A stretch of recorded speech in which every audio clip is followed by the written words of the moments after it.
So, hi guys, mga beef. Grabe, yung pila namin kanina, ang haba. Doon sa isang bakery sa Balibago. So, inabot kami siguro ng 2 oras. So, titikman natin kung ano ba talaga ang pinipilahan nila doon. Ayan. Isa siyang bakery eh. So, may Spanish bread dito. Ayan, ganyan siya.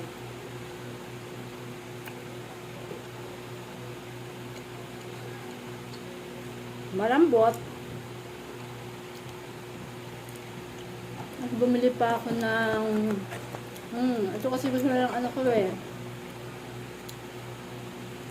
Brownies. Bagong luto kasi ano eh, mainit pa. Kaya pagpunta mo doon, ang haba talaga ng pila, tapos 24 hours sila. Ang Spanish bread, okay na ma'am.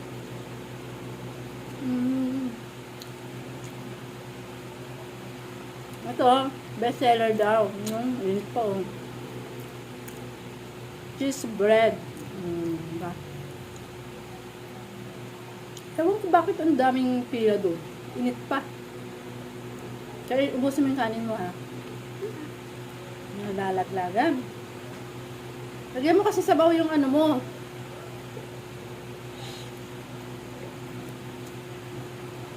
Nalaglag, kailangan ka may plato.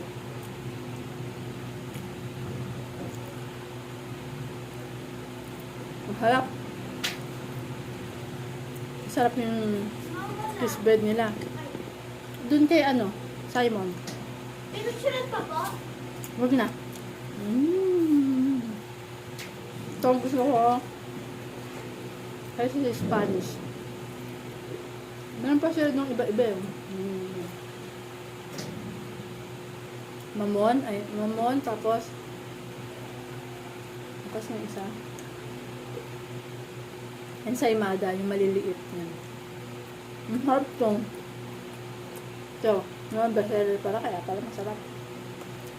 Hindi ako mahilig sa matamis yan. Anak ko lang mahilig, talaga. Tikman natin. Meron din kasi silang brownies. Tikman natin, konti lang.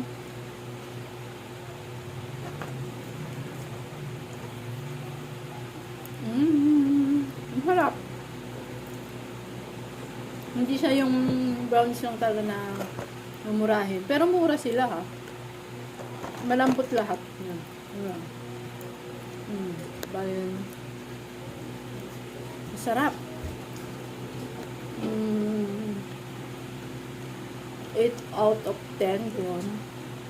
Pero ito, maharap talaga. This bread. Ang daming pila. Nakadalawang oras kami naghintay, guys. Kaya yun lang. Thank you! Kaya na po kayong ganapay. Good night.